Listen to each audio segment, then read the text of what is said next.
Nah, kalau selama ini Pak, pas Bapak datang nih di momen PON ini Pak, ini kan Aceh lagi rame-ramenya nih Pak. Bapak udah kemana aja sih Pak? Dan apa sih kesan Bapak selama jalan-jalan di Aceh Pak? Yang jelas kalau dilihat dari pertandingan ya belum sempat nonton Pak. Langsung ya, karena memang saking padatnya jadwal Pak ya. Ternyata kegiatan cukup banyak ya. Kami juga harus berinteraksi dengan teman-teman, kepala BPS kabupaten kota se-Aceh, ya, kemudian juga teman-teman khusus untuk BPS provinsi Acehnya, ya. Dan ini juga perlu kita juga pengen mendengar, melakukan dialog, sehingga memang kalau untuk nonton langsung kayaknya tidak belum, ya kita lihat di televisi. Nah, saya untuk kedua kalinya memang ke Aceh. Nah, kalau banding-banding ya untuk saat ini memang cukup ramai ya, terutama di tempat-tempat makan, kemudian juga tempat-tempat ngopi Pak. Jadi kan memang betul kalau bicara kopi ya Aceh itu ya orang langsung Pak kopinya ini. Dan memang kopi Aceh ya cukup cukup lagi, tapi memang enak itu ya, karena baik itu arabikanya juga rupanya juga ada ya. Nah, berarti pesan ke insan statistik di luar Aceh itu kalau ke Aceh wajib ngopi Pak ya. Kemarin Bapak udah ngopi di mana aja nih Pak? Kalau ngopi hitungannya mungkin sudah berapa kali, mungkin 5 tempat atau apa lagi. 5 tempat gitu, ya. Di Akila, di Solong. Ya, legend kan yang Solong, legend ya. Solong Pak ya. Itu kan ya wajib di situ Pak ya. Itu dengan ngopi kan juga kita bisa inspirasi. Dengan ngopi kita juga bisa sharing, bisa komunikasi dan sebagainya.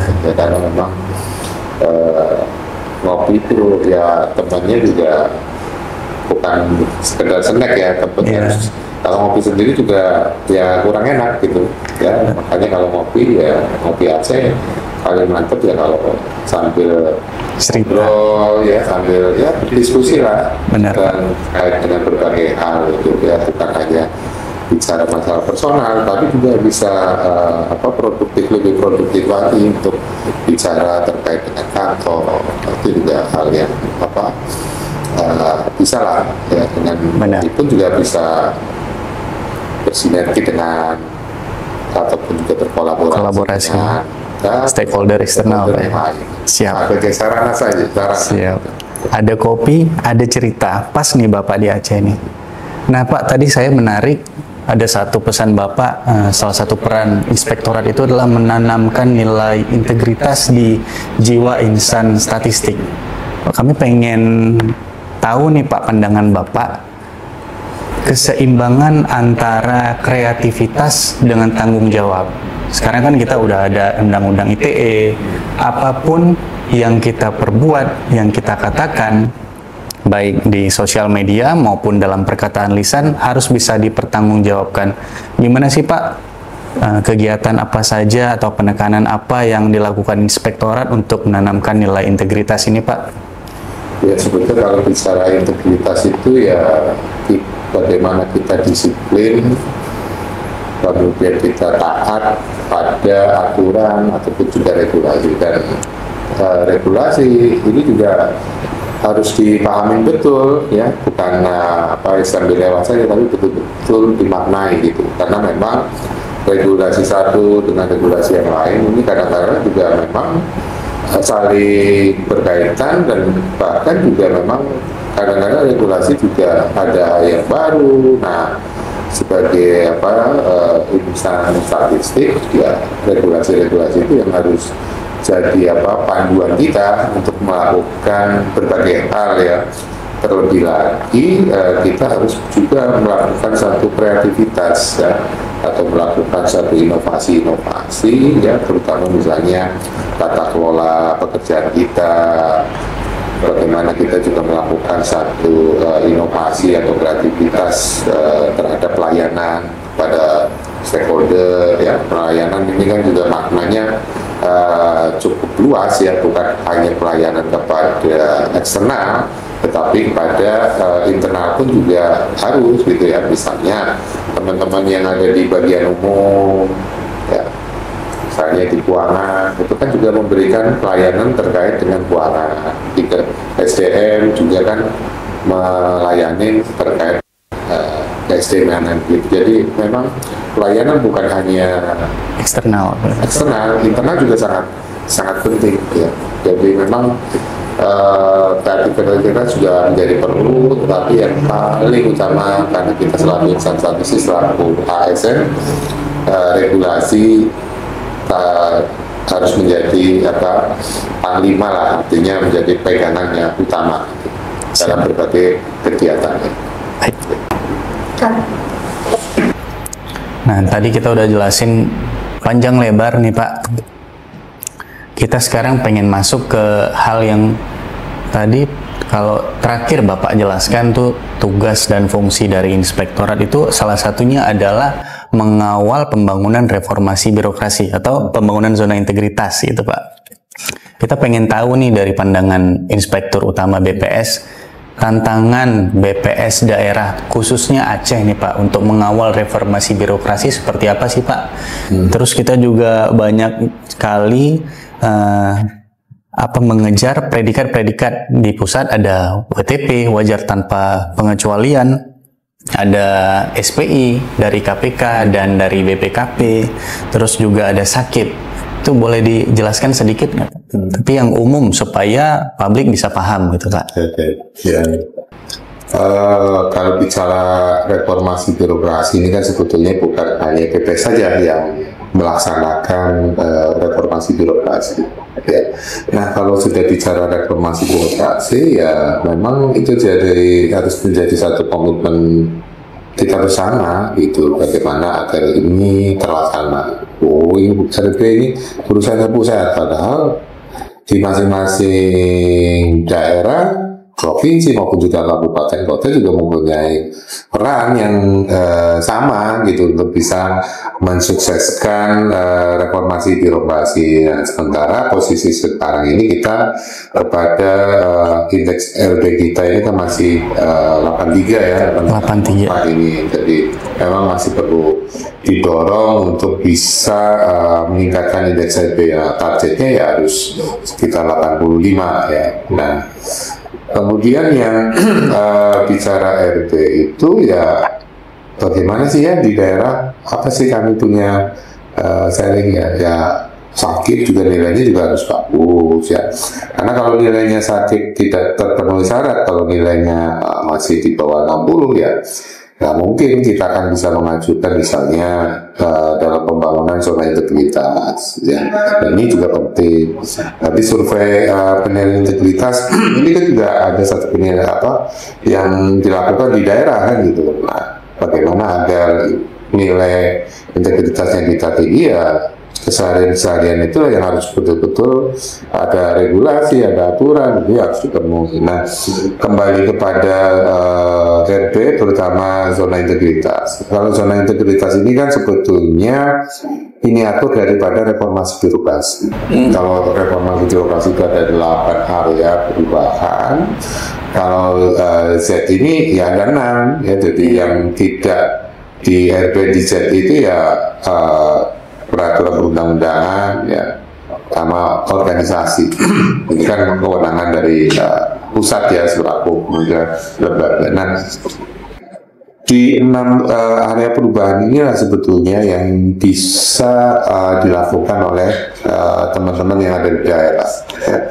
Karena salah satu indeks reformasi birokrasi ini kita bisa meningkat, yaitu apa? Tingkat kesuksesan kita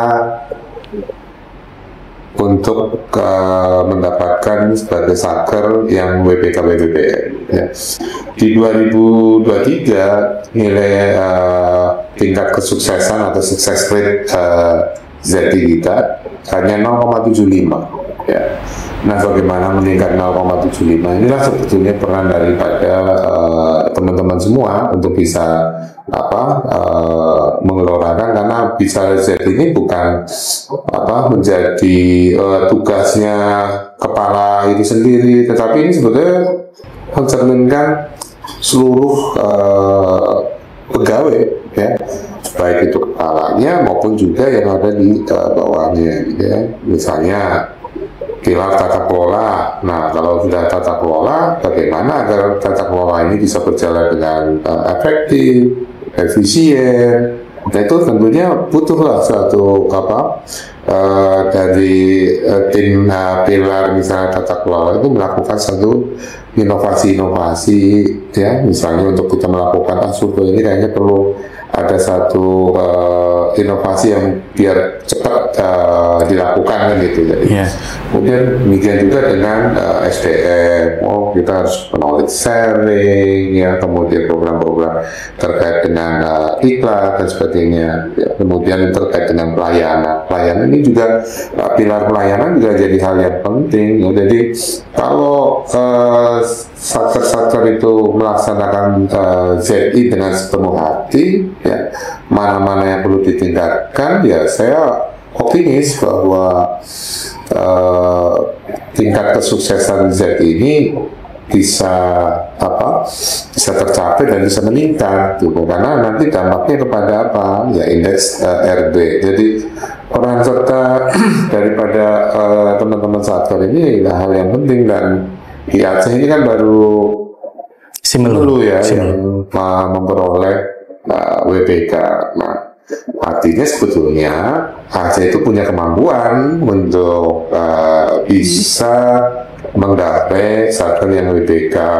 Ya, Simulaya bisa ya di daerah-daerah kabupaten yang kepulauan. Apalagi karena Pak yang di daratan masa kalah kan begitu ya. Tapi sebetulnya bisa gitu, asal komitmen bareng-bareng, bukan komitmennya pimpinan, tapi juga komitmennya yang ada di bawah. Kalau ada hal-hal yang memang masih kurang begitu paham, ya salah, ya knowledge sharing dengan satker-satker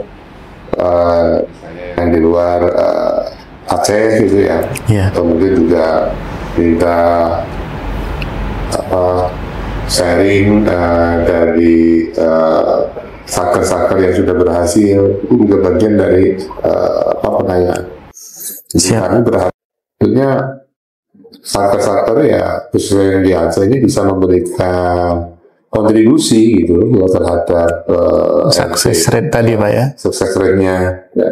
Kita kan lebih bagus memberikan kontribusi yang lebih ya dibanding dengan kalau kita hanya berharap, wah indeks RB-nya meningkat, hanya berharap saja. Kita lah yang harusnya berupaya, sumbangsi kan itu. Sumbangsinya itu jadi hal yang penting. Kalau zona integritas itu dilakukan ya dengan 6 pilar itu ya, saya sangat yakin misalnya SPI atau survei penilaian integritas jadi bagus nilainya, kemudian indeks berakhlak juga pasti nilainya bagus. Kalau itu betul-betul dilakukan, itu saya yakin nanti sakitnya bagus. Jadi karena semua ada keterkaitan gitu. Jadi tidak ini sendiri, itu semua keterkaitan. Kalau itu dilakukan ya, dari sisi SDM-nya, dari kompetensinya jadi bagus. Ya, tadi yang saya contohkan di tata kelola bagus, berarti pekerjaan juga jadi lancar. Artinya dengan kendaraan RB atau kendaraan Z itu ya kita sudah bisa melakukan berbagai hal. Kalau suatu survei itu kan misalnya survei penilaian integritas itu kan gambaran atau cerminan ya. Apalagi misalnya ada survei budaya organisasi itu tanpa apapun saya yakin itu nilainya pasti akan bagus. Berarti komitmen dan semua predikat prestasi yang BPS capai itu semuanya terkait Pak. Nah selanjutnya kita pengen tahu nih Pak, komitmen dan perubahan apa sih yang akan Bapak hadirkan di Inspektorat Pak, sekaligus penutup. Silakan Bapak. Ya sebetulnya secara garis besar gitu ya, bahwa Inspektorat itu sekarang lebih mengedepankan kepada consulting ya, artinya kita memberikan satu konsultasi, kita melakukan satu pendampingan, ya, bukan pasca kegiatan yang harus kami lakukan. Jadi memang dari awal itu ya, kalau bahasa simpelnya ya, kami pengen bekerja ya di hulunya gitu ya, melakukan satu review, melakukan pendampingan, melakukan mitigasi risiko ya. Ini yang di awal-awal, bukan di hilirnya. Hilir kan berarti oh ini udah selesai, mana SPJ-nya, mana itu, tapi kita juga harus dari awal, dan itu jadi hal yang penting. Dan kita di BPSI kita juga sudah lagi menggodok ya, regulasi terkait dengan mitigasi risiko ya. Nanti yang di setiap level sampai dengan kabupaten kota itu nanti akan memitigasi risiko, dan nanti kita sudah bisa dapat peta risiko, mana-mana yang perlu menjadi perhatian kita, mana-mana yang perlu dikendalikan, dan kami pun bergerak di risiko itu sendiri. Oleh risiko tinggi ya, kita melakukan auditnya berarti adalah audit berbasis risiko. Nah, sekarang perkembangan teknologi begitu canggih ya, kami juga melakukan audit juga sudah tidak harus berkunjung ya, sehingga mungkin ada nanti terkait dengan SPI online ya, kemudian juga audit-audit yang lewat online gitu, itu juga kami lakukan ya, termasuk juga penggunaan aplikasi-aplikasi yang kami manfaatkan untuk bisa mengefektifkan audit kami gitu ya. Jadi itu yang mungkin perlu, kalau SDM kita juga sudah bertahap ya, melakukan diklat maupun juga melakukan sertifikasi keahlian auditor ya, supaya kapasitas audit juga cukup bagus ya, untuk bisa memberikan keyakinan dan memastikan bahwa tujuan organisasi itu tercapai. Baik Pak, terima kasih banyak nih Bapak. Kami banyak sekali mendengar komitmen perubahan yang akan Bapak hadirkan di Inspektorat Utama ke depan. Dan teman-teman, ini perlu tahu juga bahwa Bapak Dadang Hargiwan yang sekarang menjabat sebagai Inspektorat Utama adalah Koordinator Wilayah BPS Provinsi Aceh. Jadi BPS Aceh sendiri jalannya itu akan digawangi oleh Inspektur Utama. Baik, terima kasih Bapak sudah menyempatkan waktunya hadir di podcast Kopi Aceh. Kami sangat berbahagia dan berbangga, suatu kehormatan bisa berbincang dengan Bapak. Mari kita sapa teman-teman insan statistik di seluruh Provinsi Aceh. Demikian yang bisa kami sampaikan bersama. Saksikan podcast Kopi Aceh episode selanjutnya. Stay tune di kanal BPS Provinsi Aceh. Assalamualaikum warahmatullahi wabarakatuh. Waalaikumsalam. Terima kasih Bapak.